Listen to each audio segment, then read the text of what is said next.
So Slate's gonna end up having to get brain surgery. That's what the doctor always calls this procedure. So today we finally are at the point where we can take Slate to the vet to get gelded. And if you don't know what gelding is, it's basically like castrating a dog, except it's with horses.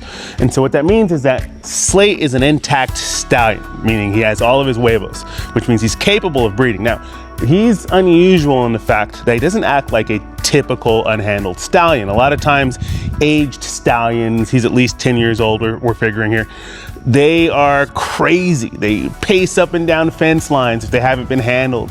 They smell a mare and they're whinnying. And like there's a mare over here in the pasture over here, there's mares back there. He's actually paddocked across the barn from other mares. Couldn't care less about them.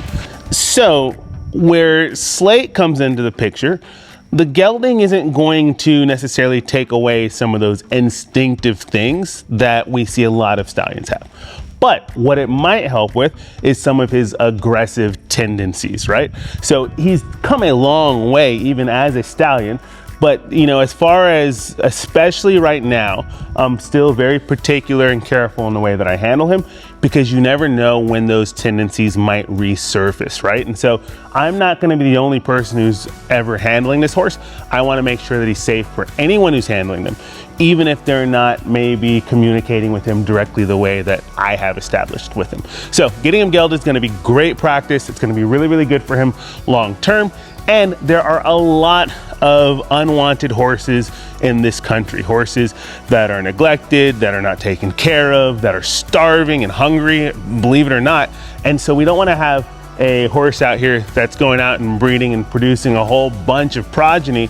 We wanna make sure that we're responsible, setting him up so that whatever home he ends up going to, that he's ready to live his best life possible. So come join us as we take Slate for his first trip off property since he's been here and to the vet so that he can finally get gelded.